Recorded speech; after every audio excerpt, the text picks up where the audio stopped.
मधुबन में मुरली बजाना बुलाना, संग गोप गोपी के रास रचाना, मनमोहना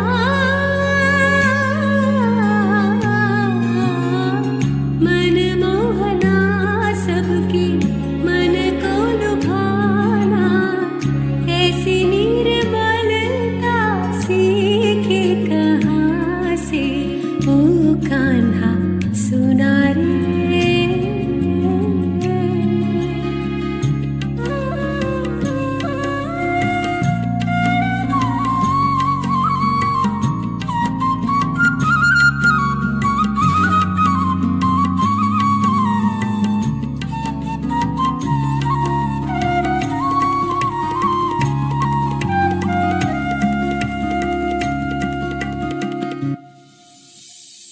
अव्यक्त जन्मा परम धाम से आए, दिव्य रूप से ज्ञान मुरली सुनाए, स्वर्णिम जहाँ का वो नजारा लाए, लो तुम दिव्यता मैंने ली जहाँ से।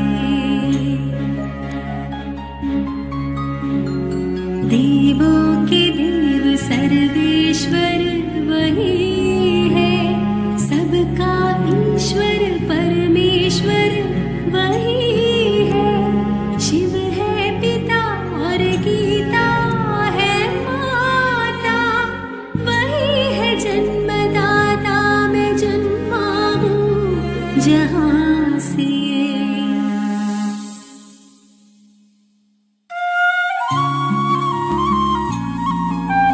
हमने है जाना, हमने है माना, तुमने मधुरताई पाई कहाँ से, ओ कान्हा सुना रे, हमें भी बता रे, ऐसी मधुरता पाई कहाँ से, छवि ये तुम्हारी बड़ी प्यारी प्यारी, ऐसी पावनता लाई कहाँ से, ओ कान्हा सुना रे।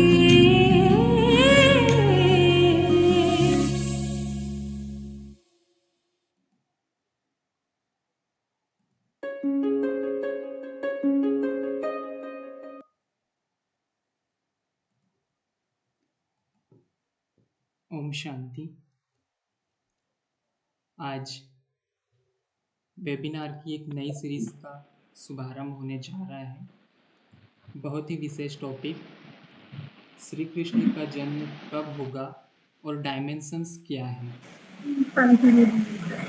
आदरणीय दीदी जी अपने योग साधना, तपस्या, ज्ञान के मंथन और खजानों का राज लेकर हमारे बीच उपस्थित हैं, जिसको जानने की हम सबकी बहुत इच्छा रहती है। सभी के मन में प्रश्न है, तो मैं थोड़ा सा रिवाइज करना चाहूँगा कि जो ये सीरीज़ शुरू हो रही है, जिसका आज डे फर्स्ट पार्ट 1 है, इस सीरीज़ में हमें क्या क्या दीदी जी से जानने को रहस्य मिलेंगे।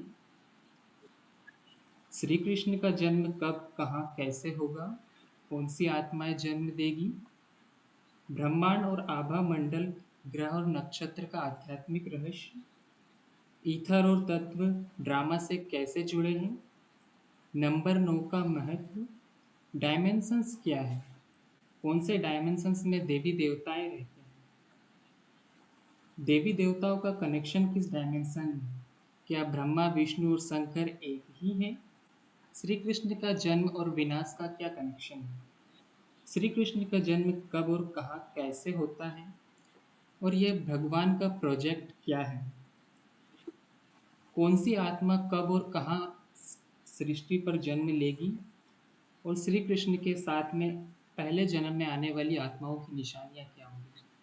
तो यह सब आप अद्भुत और गहरे राज आदरणीय दीदी से हमें इस वेबिनार की सीरीज़ में जानने को मिलेंगे।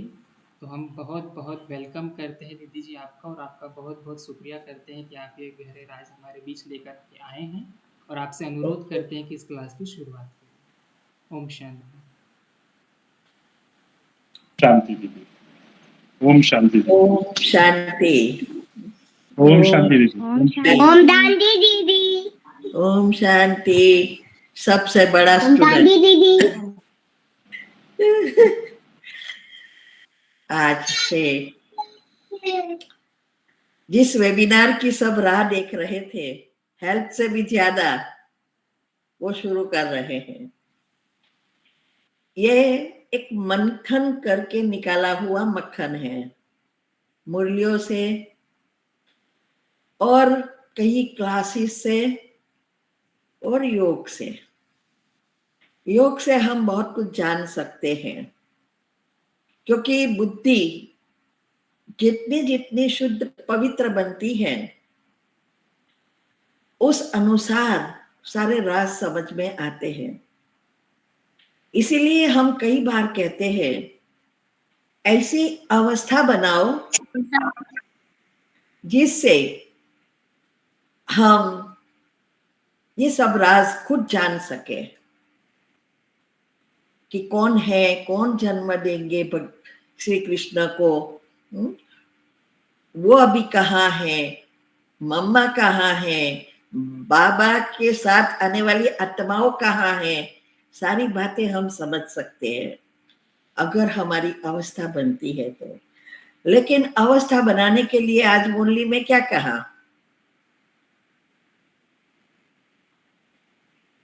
यज्ञ के साथ ऑनेस्ट रहना है, बाबा के साथ ऑनेस्टी चाहिए। ऐसा नहीं जब स्वार्थ है तो ऑनेस्टी, और जब स्वार्थ नहीं है तो भूल गए।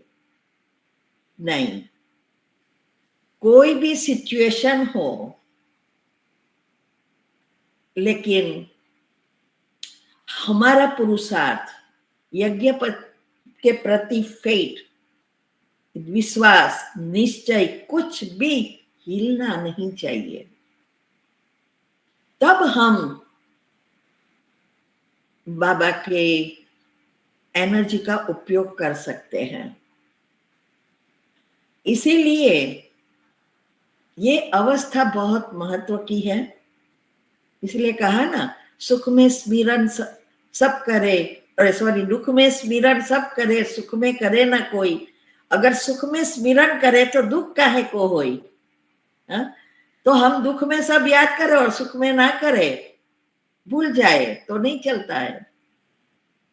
तो आज ये जो टॉपिक बताए, उसके बाद भी है कि कौन कौन सी माला के मन के बन सकते हैं, कितने मार्क्स, कैसी निशानियां, सारी बातें धीरे धीरे समझेंगे। तो आज की रखो पीपीटी। पहले है ये ब्रह्मांड, 10 डायमेंशन क्या है। 10 डायमेंशन में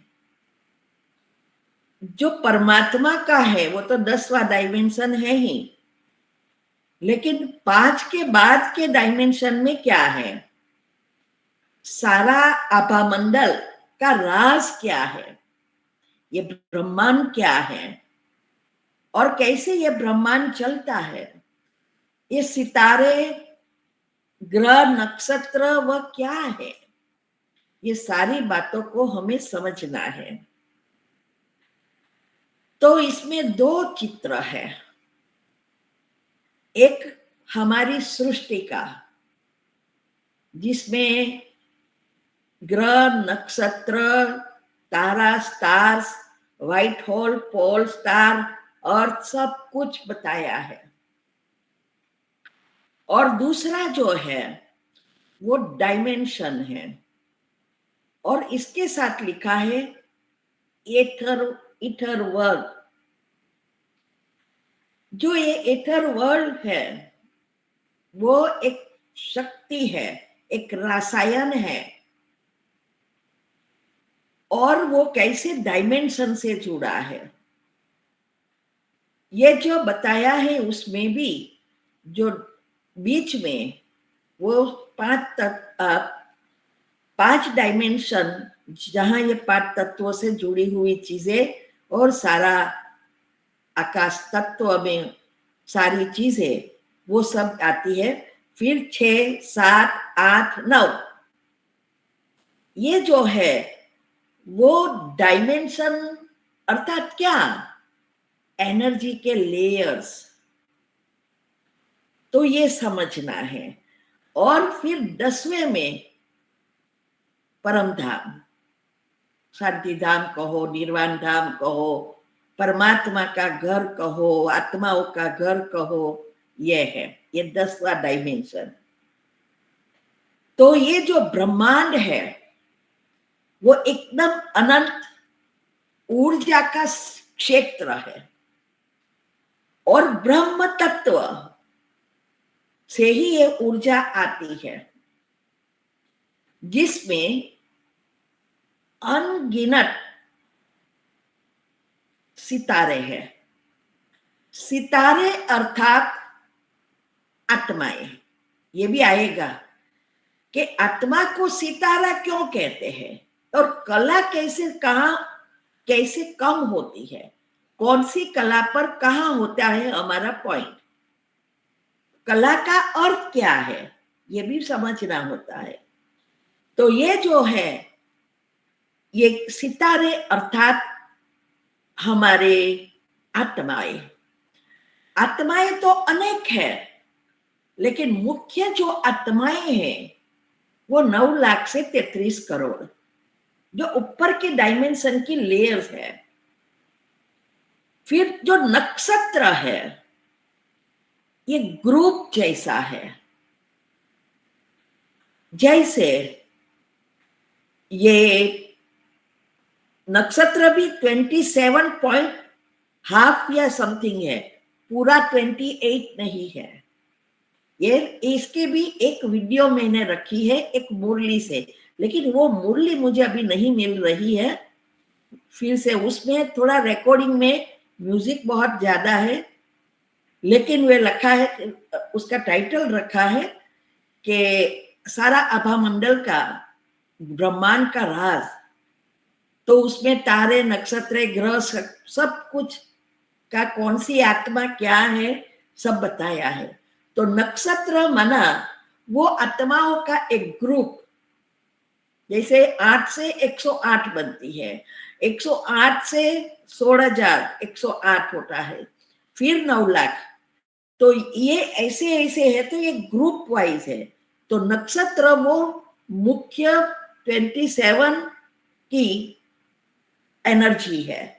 फिर ग्रह मुख्य 8 है और एक शिव परमात्मा, इसीलिए 9 ग्रह कहते हैं।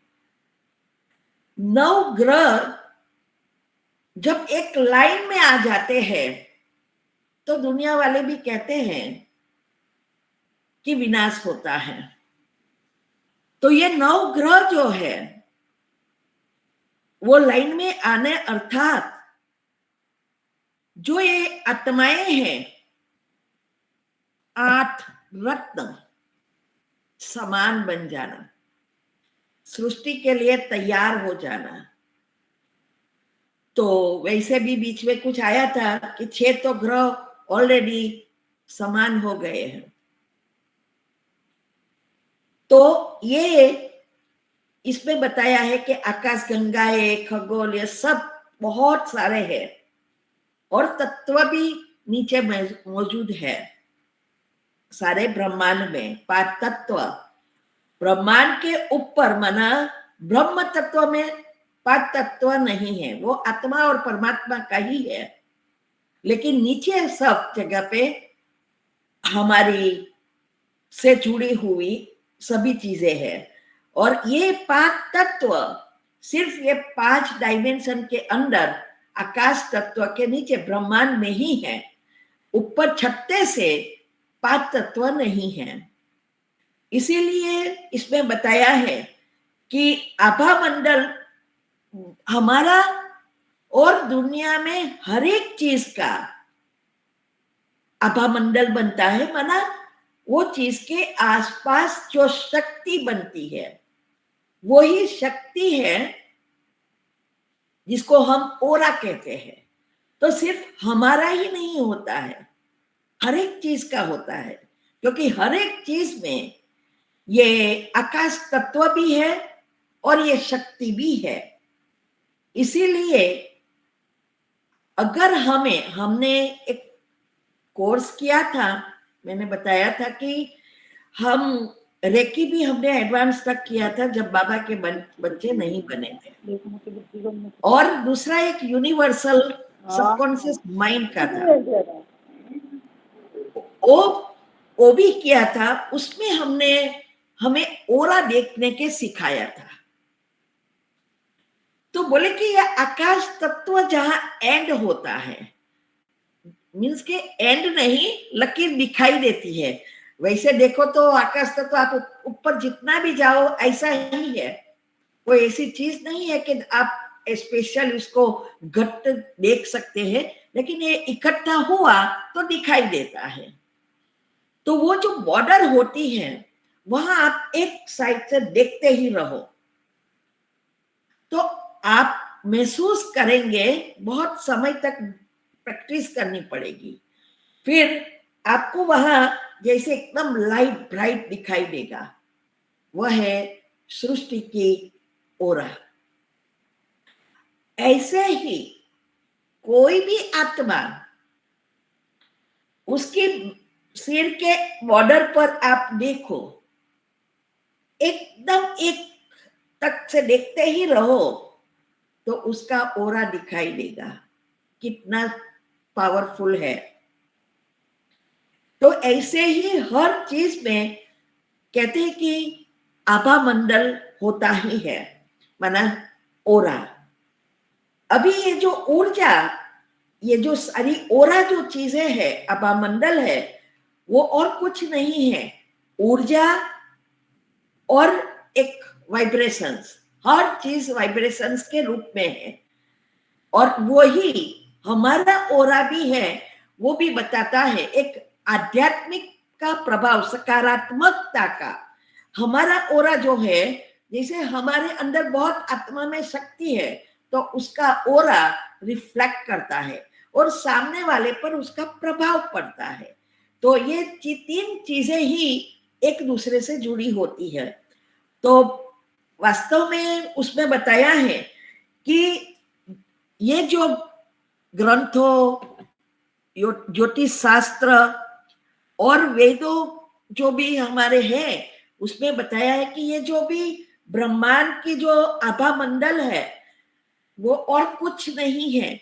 देवत्व माना देव आत्माओं का जो ऊर्जा है, चेतना और सृष्टि की शक्ति से जोड़ा गया है। माना ये ऊपर के लेयर्स जो है वो वास्तव में क्या कहते हैं कि ये डायमेंशन का अर्थ ही है आयाम, माना वाइब्रेशंस के लेयर्स। ऐसा नहीं है 5वें से 6ठा, 6ठे से 7वां, ऐसा नहीं है, लेकिन एक लेयर अलग अलग कैपेसिटी का होता है। जैसी आत्मा वैसा वो लेयर्स पावरफुल होता है। जैसे जैसे आप ऊपर जाओ वैसे ओरा एकदम पावरफुल शक्तियां होती है। तो वो हम आगे दिखाएंगे। और जो सितारे हैं, एक के एक सितारे, ये बताया है शास्त्रों में कि सितारे एक ऊर्जा का स्रोत है। हर चीज जो भी ब्रह्मांड में है वो एक ऊर्जा है और उनके चारों ओर शक्तिशाली आभा मंडल है। उसकी वो शक्ति का ओरा है, जैसे हमारे आसपास है वैसे उसका है। लेकिन वो ताराएं भी, जैसे जैसे हम आत्माएं की कला या शक्ति कम होती है वैसे वो आत्माओं का भी आभा मंडल बदलता जाता है। इसीलिए बताया कि जो सूर्य है वो पृथ्वी के लिए ऊर्जा, चेतना और आत्मा बल का प्रमुख स्रोत है।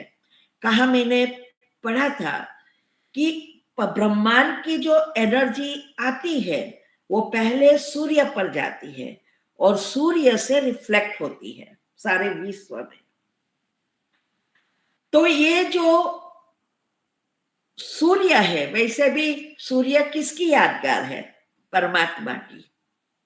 चंद्रमा श्री कृष्ण की। ये दो जोड़ी है, तो ये मुख्य ग्रह है। फिर बताया कि दूसरे सब सितारे जो है वो एक ऊर्जा केंद्र है जो ब्रह्मांड में जीवन और संतुलन बनाए रखते हैं। हमारा जो भी जीवन है इस सृष्टि का, हर एक आत्माओं का डिपेंड रहता है आत्माओं की जो तारों की ऊर्जा के ऊपर, माना जो देवात्माएं हैं उसके ऊपर आधारित रहता है। तो ये बताते हैं कि ऋषि मुनियों ने भी इसके बारे में बताया है कि ये विभिन्न देवताओं और शक्तियों का ही प्रतीक है। आप सोचो, शास्त्रों में ये सब है लेकिन कोई बता नहीं रहा है। तो ये वो लोग भी कहते हैं कि ये हर एक चीज देवताओं और शक्तियों से जुड़ा हुआ है, उसका प्रतीक है। तो ये कहते हैं कि आभा मंडल सिर्फ ऊर्जा का आवरण ही नहीं बल्कि हमारी आध्यात्मिक शक्ति का एक दर्पण है। जैसे कहते हैं ना कि हमारा चेहरा हम दर्पण में देख सकते हैं, वैसे हमारी जीवन का जो भी अंदर की ऊर्जा का जो है और अंदर क्या चल रहा है, हमारा संस्कार क्या है, वो हमारी आंखों से निकलते हैं। वैसे ही हमारी सारी शरीर की सभी ऊर्जाओं का रिफ्लेक्शन वो हमारा ओरा है। जब हम 16 कला संपूर्ण है, देवी देवता है, तो हमारा ऊर्जा एकदम पावरफुल ऊर्जा ओरा दिखाई देता है। तो वो कहते हैं कि एक दर्पण है कि आपकी आत्मा में शक्ति कितनी है। कई बार हम देखते हैं बहनों का, सबका बैठे बैठे एक तक देखते रहते हैं। कईयों का बहुत छोटी बहन होती है तो बहुत बड़ा होता है और कईयों का होता ही नहीं है। हर एक का अलग अलग होता है।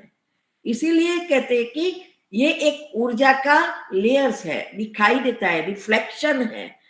तो जितना स्वच्छ, संतुलित और शक्तिशाली बनाए रखने से न केवल हमारा आत्मा विकास होता है बल्कि दूसरों को भी इस सकारात्मक ऊर्जा को दे सकते हैं, जिसको हम योग के प्रयोग कहते हैं। ये ऊर्जा अगर हम शक्तिशाली है तो हम दूसरों को भी ये सारी चीजें दे सकते हैं। इसे कहते हैं ना कि तेरे भले सबका भला। हम सिर्फ पुरुषार्थ करेंगे लेकिन सारे विश्व को फायदा है, सारा विश्व की ऊर्जा बदलेगी क्योंकि हम आत्माओं के लेयर्स बदलेंगे। ये ऊपर के डायमेंशन बदलते जा रहे हैं। अभी जो ये कहते हैं कि साइंस वाले भी कह रहे हैं कि ये जो ध्रुव तारा है, पोलार स्टार जिसको पोल स्टार कहते हैं, व्हाइट होल कहते हैं, वो अभी नीचे आ रहा है। अर्थात जितनी जितनी हम आत्माओं की शक्ति बढ़ती जाती है, ऊपर के डायमेंशन वाले हम हैं, उतनी उतनी जो मेन तारा ब्रह्मा बाबा श्री कृष्ण, वो उसकी आत्मा नीचे आ रही है। और कहते हैं कि तब सारी विश्व की साइंस फेल, ऊपर जा ही नहीं सकेंगे, कुछ निकाल ही नहीं सकेंगे, सभी चीजें जो भेजी है वह नीचे गिर जाएगी। इसीलिए इंटरनेट वगैरह फेल हो जाएगा। तो इसीलिए कहते हैं कि ये वो लोग रोकने का प्रयत्न कर रहे हैं, लेकिन हम जानते हैं आध्यात्मिक रीति से कि ये रोका जाएगा नहीं। एक ऐसी चीज नहीं है कि आप रोक सकेंगे। इसीलिए ये कहते हैं वो लोग भी कि ये जो है वो सिर्फ हमारी अंदर की तीनों शरीर की स्थूल, सूक्ष्म और कारण, ये तीनों शरीर की हमारी अंदर की जो ऊर्जा है वो दिखा रहा है। तो ऊर्जा का प्रवाह, आभा मंडल में बहने वाली ऊर्जा व्यक्ति के विचार, भावनाएं और स्वास्थ्य की स्थिति को प्रकट करती है। हम आत्माएं जो है, उस आत्माओं का अंदर की जो भी ऊर्जा जो बनती है, वो हमारे विचारों से जो भावनाएं प्रकट होती है, भावना निकलती है। मैंने पहले भी कहा था कि हमारे कर्म भावना पर बनता है।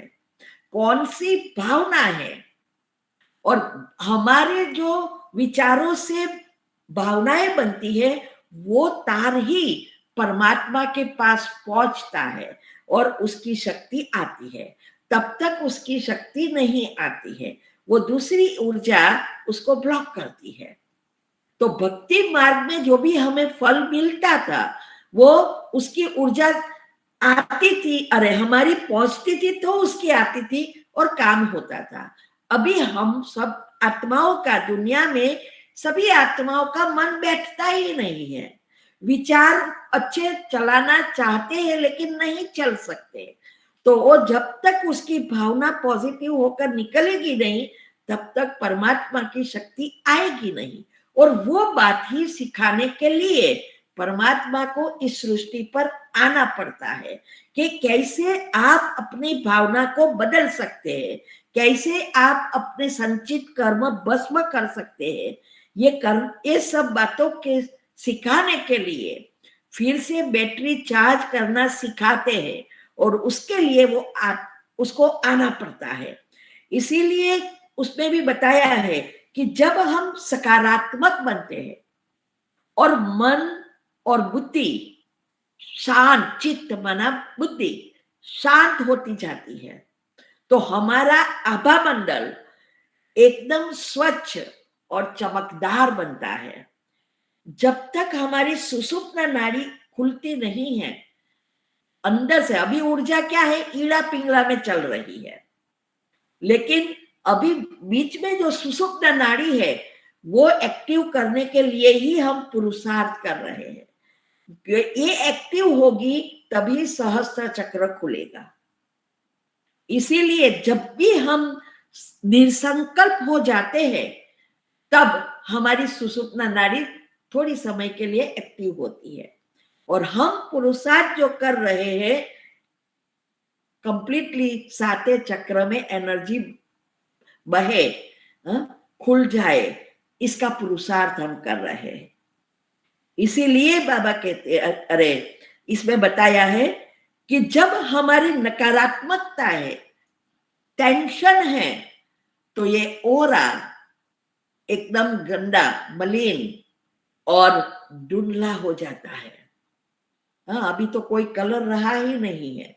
द्वापर में थोड़ा हुआ, कलयुग भी शुरुआत में उससे कम हुआ, अभी तो 1 पॉइंट ही रहा है 16 में से। इसीलिए ये कहते हैं कि हर एक ग्रह, आभा मंडल में जो ग्रह नक्षत्र है, उसमें जो ग्रह है, वो कहते हैं कि ये बहुत शक्तिशाली है। ये आत्माएं, 8 आत्माएं, वास्तव में कहो तो वो जो 8 जन्म वाली आत्माएं जोड़िया है, सिर्फ 8 आत्माएं। तो 8 दूनी 16 है, वो अभी आगे मैं बताती हूँ, वो चित्र में ही बताया है। ये सब जब जगदीश भाई थे तब कैसे सब, जब चित्र मुझे कहाँ से मिला होगा पता नहीं, अभी नहीं मिल रहा है, ये तो मेरे पास था, तो उस समय का ये सब बनाया। उसमें क्लियरली वो चित्र में ही बताया है कि 14 आत्मा और मम्मा बाबा एक जोड़ी, तो 16, 8 जन्म की 16 आत्माएं। तो इसीलिए ये कहते कि ये आध्यात्मिक जीवन को प्रभावित करता है। ये जो 8 ग्रह की आत्माएं हैं, उसकी ही जो भी ऊर्जा है, वो सारे विश्व पर सभी आत्माओं को उसकी असर होती है। इसीलिए उसमें बताया, देखो इसमें भी मैंने बहुत कुछ लगाया है, नेक्स्ट है अभी चल रहा है। तो उसमें सूर्य, जो सूर्य है वो आत्मा, चेतना और जीवन शक्ति का प्रतीक है, मुख्य स्रोत है। चंद्रमा मन, भावनाएं और अंतर्ज्ञान का स्रोत है। मंगल ऊर्जा, साहस और इच्छा शक्ति का कारक है।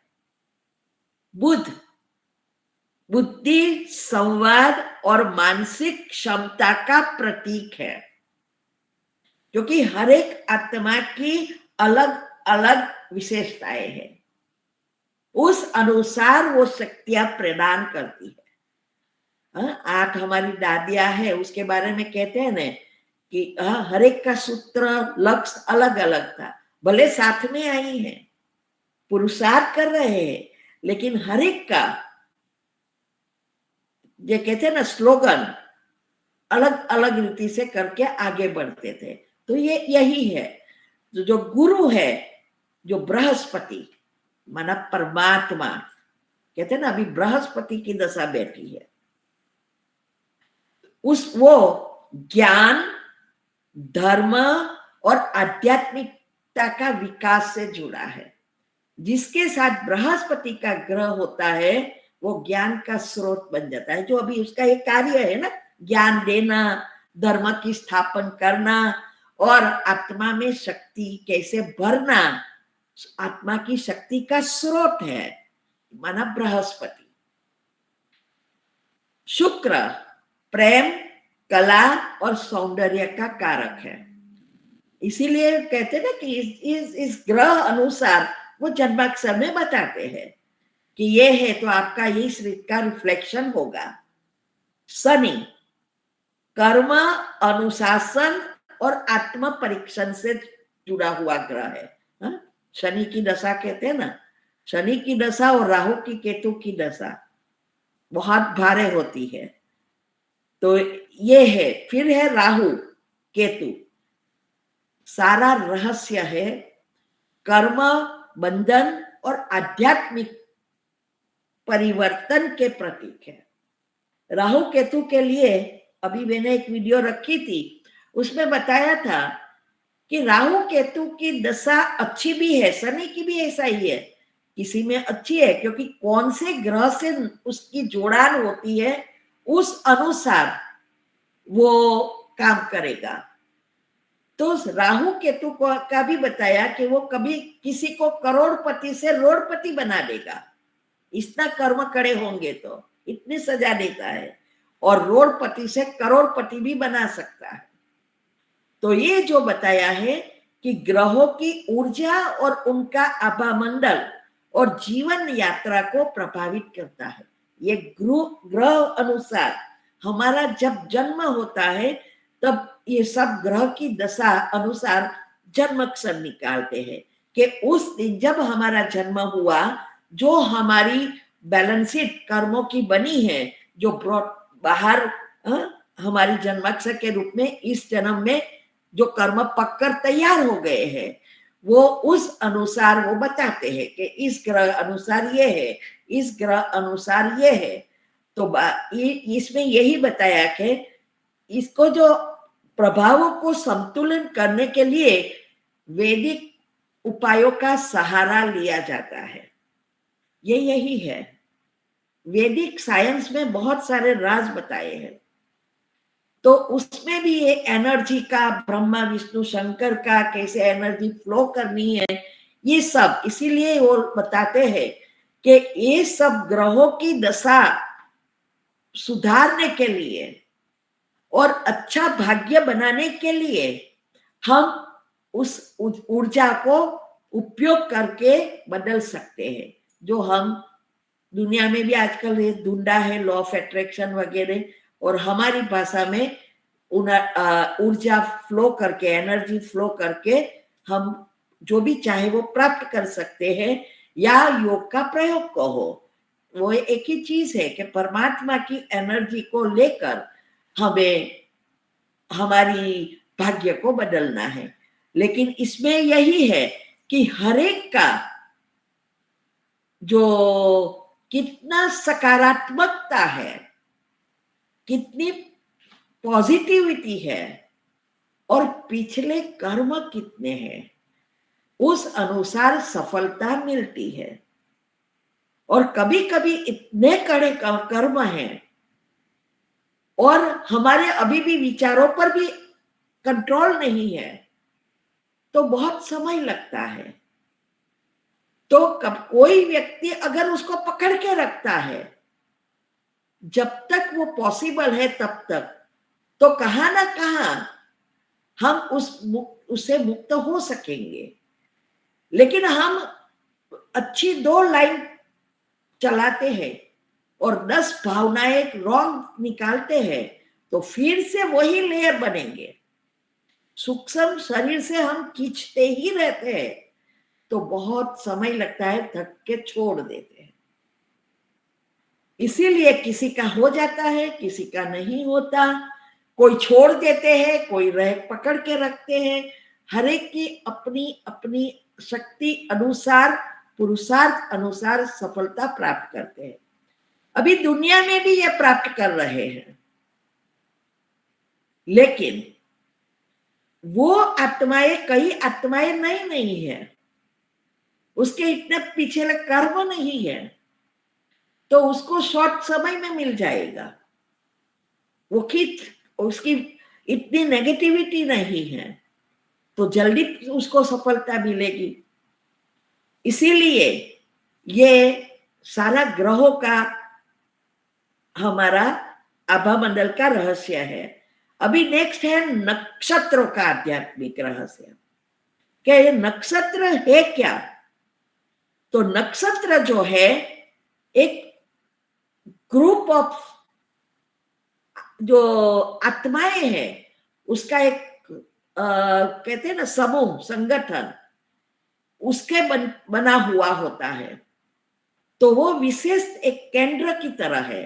कहते हैं ना इस नक्षत्र में उसका आपका जन्म हुआ है। इसमें बहुत सारी देवात्माएं जुड़ी हुई है जो मुख्य आत्माएं हैं। उसका मैं भूल गई हूं कि 9 लाख से डिवाइड करके कुछ करे तो एक ग्रह नक्षत्र बनता है। वो उसमें बताया है वो वीडियो में। तो वो जो है नक्षत्र का प्रभाव व्यक्ति की चेतना माना आत्मा पर, भाग्य पर और आध्यात्मिक विकास पर पड़ता है। कितना कितना हम उस नक्षत्र कौन से नक्षत्र में जुड़े हैं, उस अनुसार हमें उस ऊर्जा का लाभ मिलता है। तो कहते हैं कि 27 नक्षत्र का विभाजन, प्रत्येक नक्षत्र एक विशेष ऊर्जा और कंपन को दर्शाता है। जितनी ऊर्जा पावरफुल, इतनी कंपन जो है वो स्लो होती है, स्थिरता होती है। और इस जैसी जैसी उसकी एनर्जी बाहर आती है, वो हमारे जीवन और ग्रह पर प्रभाव डालता है।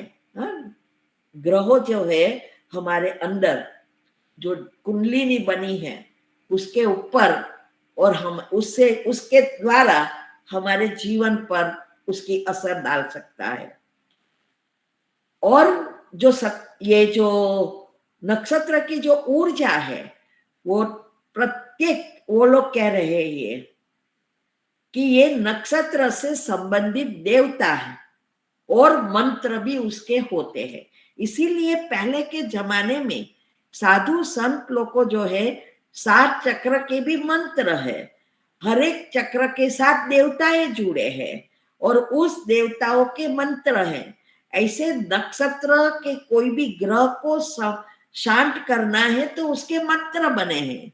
तो मंत्र पहले काम करते थे, अभी नहीं कर रहे हैं।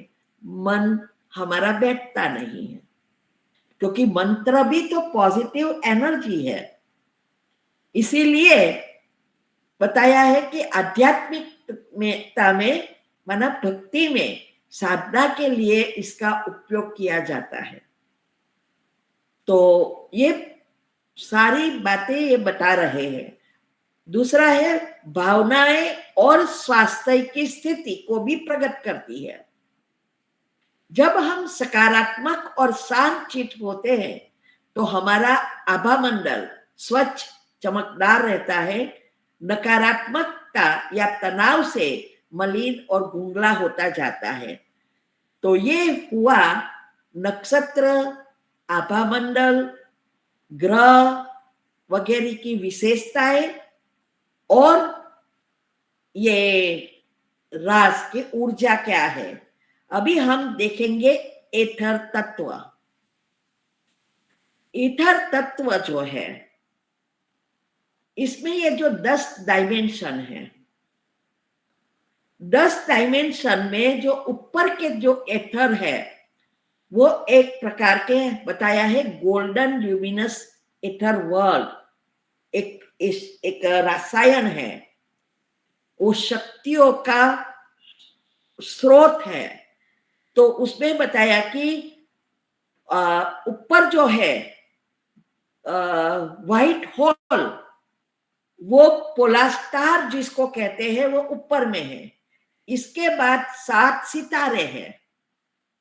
इसके बाद सितारे को शास्त्रों में बताया है सप्तऋषि, ये बताया है ब्लैक में नीचे देखो, ऊपर के डायमेंशन है, ये पहले आकाश तत्व से जुड़े 5 तत्व का बता रहे हैं, व्हाइट होल, फिर पोलर स्टार, फिर 7 स्टार जो है सप्तऋषि, और फिर 4th डायमेंशन सारा यूनिवर्स, वो ऊपर है, उससे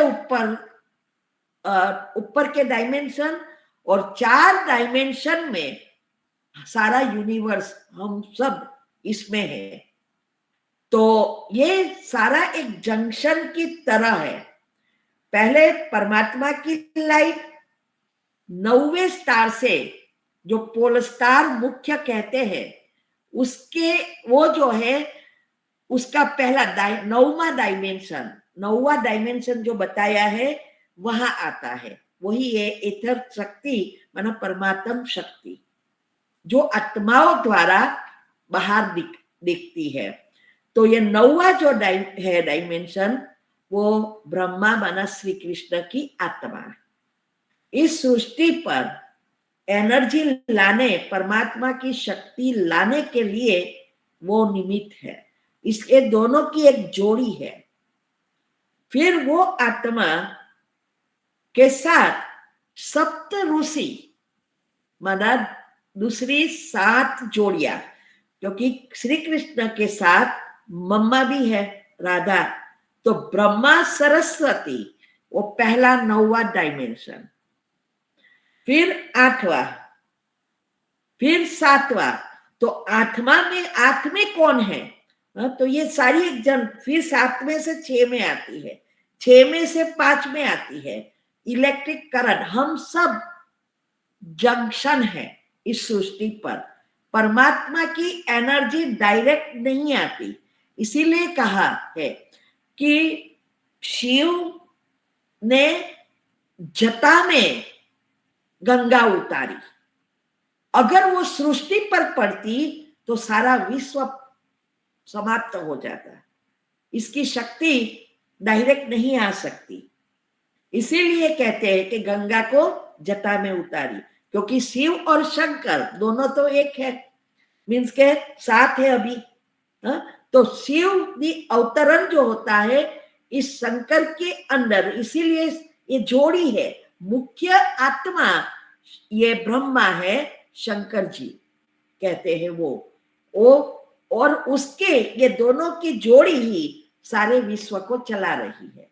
तो ब्रह्मांड में परमात्मा नंबर 1, इस सृष्टि पर श्री कृष्ण नंबर 1। तो ये जो है इलेक्ट्रिक करंट की तरह होता है। जैसे हमारे घर में लाइट चाहिए, करंट चाहिए, तो डायरेक्ट पावर हाउस से नहीं आएगा। अगर आप पावर हाउस से इवन 3 फेज को भी घर में लाओ तो शॉर्ट सर्किट होके जल जाएगा सब।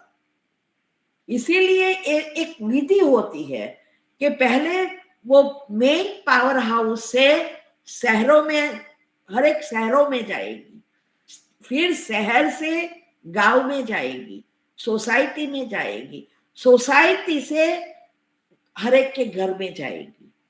ऐसे ही ये जो पहले जो है 9वां डायमेंशन, फिर 8वां, फिर 8 में से 108 में आएगी, फिर 108 में से 16,108 में आएगी, फिर 9 लाख में आएगी, फिर 33 करोड़ में जाएगी और फिर ब्रह्मांड में आएगी।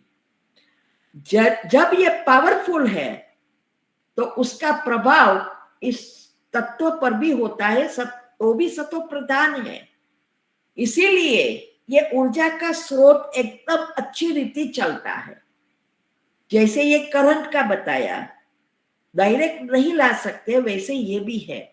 हम हमारे आसपास जगह के जंक्शन है, हमारे द्वारा हर एक में आत्माओं में पावर जाएगा, शक्ति जाएगी। तो इसमें भी बताया है कि जब कोई व्यक्ति आध्यात्मिकता साधना में लीन होता है तो इसका आध्यात्मक जो उज्जवल और शक्तिशाली बन जाता है। जितना हमारी साधना उतना इस डायमेंशन पर उसका असर होता है। अभी क्या हो रहा है, ये सारे डायमेंशन खाली और सब नेगेटिव एनर्जी से भरपूर हो गया है। आत्माएं स्टार वगैरह जो भी है उसकी जो आभामंडल खत्म हो जैसे हो गया है। इसीलिए अभी तत्व का राज है, प्रकृति के ऊपर सब है, क्योंकि प्रकृति भी तमो प्रधान बन गई। तो इसीलिए अभी जैसे जैसे हम योग करते हैं वैसे वैसे फिर से हमारा स्थान जो ऊपर के डायमेंशन में है वो सारा आभामंडल माना तारे नक्षत्र सब फिर से भरपूर हो रहे। तो पहले 8 तैयार हो जाएगा, 8 से जोड़े हैं 108 तैयार होगा। ऐसे करते करते ये कहते हैं ना कि आध्यात्मिक साधना में लीन होता है, वही ये फिर से उसकी ऊर्जा एक्टिवेट हो जाती है, क्योंकि हम खींचते हैं। अभी सब एक जगह पे चली गई, फिर से हम खींचते हैं, ब्रह्मांड में एनर्जी फैला रहे हैं।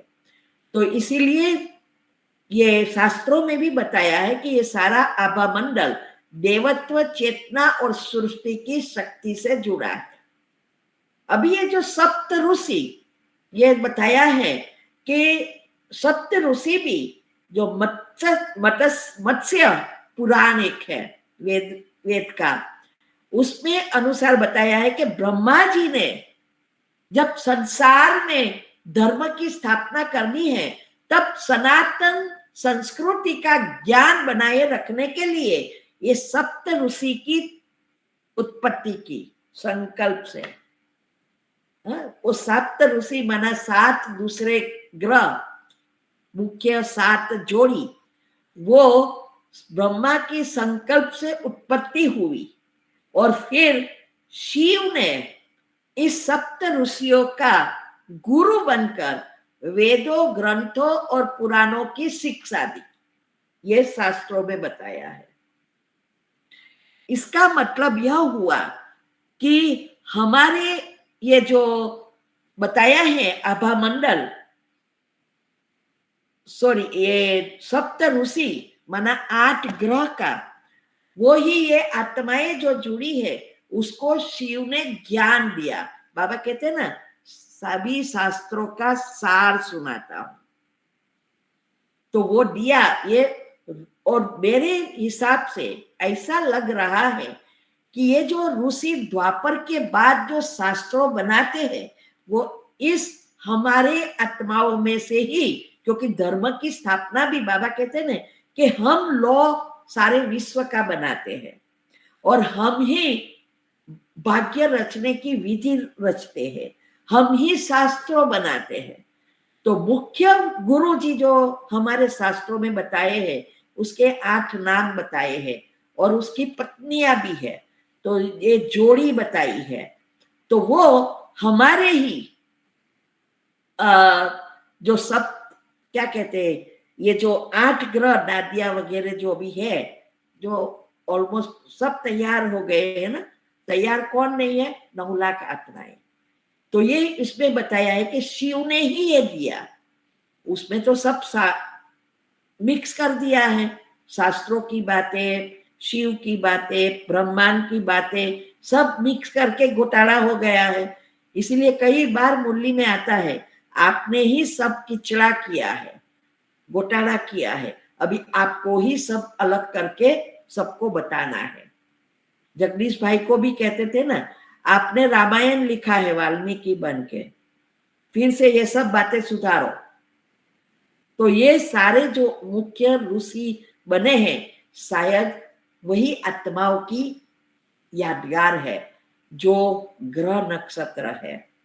तो इसीलिए जो ईथर जो है, ईथर तत्व, ये ऊपर के डायमेंशन में जैसे सेतु है, जो हमारी जो भौतिक सीमाएं जो है उस पर जाकर अगर हम देखते हैं तो हमारी एक चीज ऊपर के डायमेंशन की ईथर हमारी सृष्टि से जुड़ता है एक दूसरे से।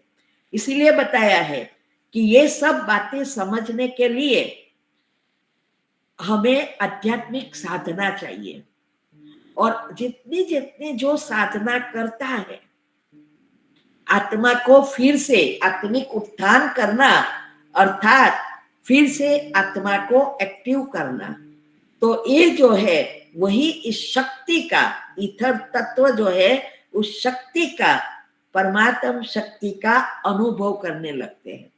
उसके सारे लेयर्स खुलते जाते हैं, ये ज्ञान समझ में आता है। दुनिया वाले को तो समझ में नहीं आएगा, लेकिन ये ज्ञान हमें इजीली समझ में आएगा। और फिर धीरे धीरे कहते हैं कि ये आयाम जो है, ऊंचे आयामों से ही ये शक्तिशाली ऊर्जाएं नीचे आती है, और इस ऊर्जा से अगर हमें जुड़ना है तो वो वही आत्मा जुड़ सकेगी जो शक्तिशाली है। दुनिया में सभी आत्माएं इससे नहीं जुड़ेगी, क्योंकि ये हमें कनेक्टेड है तो हम ही जुड़ेंगे, हर एक का स्थान फिक्स है। इसीलिए कहते हैं कि अपनी चेतना को शुद्ध और विकसित करना होता है। ध्यान, मंत्र, जाप, अच्छे कर्म और आध्यात्मिक साधना के माध्यम से इन ऊर्जाओं से मार्गदर्शन और शक्ति प्राप्त कर सकते हैं। हाँ, ये शास्त्रों में लिखा है। जो पहले जमाने में ध्यान में जाते थे, बड़े बड़े सुधीर ऋषि मुनियों वगैरह, फिर मंत्र जाप करते थे और उसके अच्छे कर्म करते थे, उसके बाद अच्छे होते हैं। तो और फिर जब हम इस सब से खलास हो जाता है तो मुख्य है आध्यात्मिक साधना। अभी जो हमारा पुरुषार्थ है आध्यात्मिकता, मीन के आत्मा के, जैसे कहते हैं ना आध्या शक्ति, शक्ति का भंडार, अपार शक्ति देवी के पास, ऐसे ही आध्यात्मिक माना आत्मा के बारे में अपार ज्ञान, और वो आत्माएं इस ऊर्जा और मार्गदर्शन से शक्ति प्राप्त कर सकते हैं। माना जो ये जो बाबा हमें सारी बातें बता रहा है और विधि बता रहा है, उस विधि से ही हम इस ऊर्जा को प्राप्त कर सकते हैं और उसका उपयोग कर सकते हैं, और फिर से हम शक्तिशाली बन सकते हैं। इसीलिए बताया कि ये शास्त्रों वाले कह रहे हैं कि ऊंचे जो आयाम है 6, 7, 8, 9, ये सब आयाम उच्च आत्माएं, शक्तिशाली आत्माओं से जुड़ी है। वो लोग तो सब वेद, वो साधु संत को ही जानते हैं, देवी देवताओं को ये नहीं मानते कि सृष्टि पर देवी देवता थे, वो मानते हैं कि ये ग्रह नक्षत्र के रूप में ही है। तो अभी भगवान ने आके हमें ये ज्ञान दिया कि कैसे ये हम आत्माएं देवता बनते हैं और कैसे फिर मनुष्य बनते, फिर कैसे आसुरी बन जाते। तो ये आत्माएं कहते कि उसकी जो ऊर्जा है, हायर कॉन्शियसनेस जो है एकदम खुली है, माना शक्तिशाली है, तो ब्रह्मांडीय ऊर्जा से युक्त होते हैं, माना उससे फिर से जुड़ते हैं। और जो निचले आयाम वाले, माना 5वें के बाद अभी क्या है कि ये 10 आयाम ऊपर भी है। हमारी जो परम धाम में आत्माएं जो झाड़ है, कल्प वृक्ष, वही कल्प वृक्ष एग्जैक्ट रूप में यहाँ सृष्टि पर स्थूल में बनता है। इसीलिए ये डायमेंशन जो है वो 10 के, तो उस अनुसार आत्माएं नीचे आती है। इसीलिए निचले डायमेंशन वाले, ऊपर के डायमेंशन वाले। इसलिए इसमें शास्त्रों में भी बताया है कि जो निचले डायमेंशन वाले, माना द्वापर के बाद वाली जो भी आत्माएं हैं, या ऊपर भी 9 लाख से भी चालू होती है, तो कहते हैं कि उसको रहने वाले लोग जो है उसको सहायता, हमारी मदद मिलती है। उसको कुछ भी चाहिए, मंदिर में जाके देवी देवताओं के साथ कनेक्ट होंगे और परमात्मा से जुड़ेंगे। तो ये कहते कि ये मार्गदर्शन भी कर सकती है। इसीलिए नेक्स्ट, तो उसमें ये दोनों झाड़ है, एक स्थूल और एक सूक्ष्म। तो इसमें ये जो कल्पवृक्ष है, वही कल्पवृक्ष आप देखेंगे तो परमधाम का भी है। वो उल्टा है, ये सीधा है। जो स्थूल में है वो सीधा है, और ऊपर में जो बताया है नेक्स्ट में वो आत्माओं का है। तो यहाँ भी यही डायमेंशन है। ऊपर देखो 10वें में परमात्मा, फिर 2 आत्मा ब्रह्मा मम्मा, फिर 8 की फिर सारे लेयर्स जो नीचे जड़े हैं, 9 लाख आत्माओं का झुंड बताया है। वो अलग अलग डायमेंशन के लेयर्स है।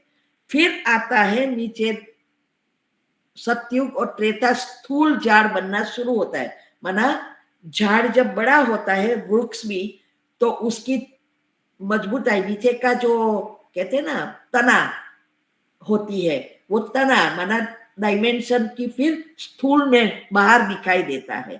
तो ये डायमेंशन फिर 9वां, 8वां, 7वां, 6वां, फिर 5वां, जो नीचे तना फिनिश होकर डालियां निकलती है। ये सारा आभामंडल जो बताया है उस अनुसार ही सभी आत्माएं इस सृष्टि पर जन्म लेगी। तो अभी नेक्स्ट जो है वो हम नेक्स्ट टाइम में अभी लेंगे कि ये 9 नंबर, 8 जोड़ी और 9वां शिव, 9 नंबर का ही क्या महत्व है। और ये जो सारा बताया है कल्पवृक्ष परमधाम का, वहां कौन सी आत्मा कहाँ है और कौन से डायमेंशन की ब्रेकिंग के साथ हम नेक्स्ट टाइम समझने का प्रयत्न करेंगे। इस सृष्टि पर पृथ्वी का जो है मेजरमेंट, ट्रायंगल माना त्रिकोण, जो हम मैथ्स में पढ़ते हैं, सभी चीजों का 180 और 360 आप काउंट करेंगे तो हर एक चीज का 9 नंबर ही टोटल आएगा। ब्रेक डाउन करेंगे वो, उसका मैं नेक्स्ट टाइम बताऊंगी। 10:30 यहाँ 11:30 हो गया है। अभी किसी के प्रश्न है तो थोड़ा ले लेते हैं, बाकी नेक्स्ट टाइम अभी और जाएंगे। ओम शांति।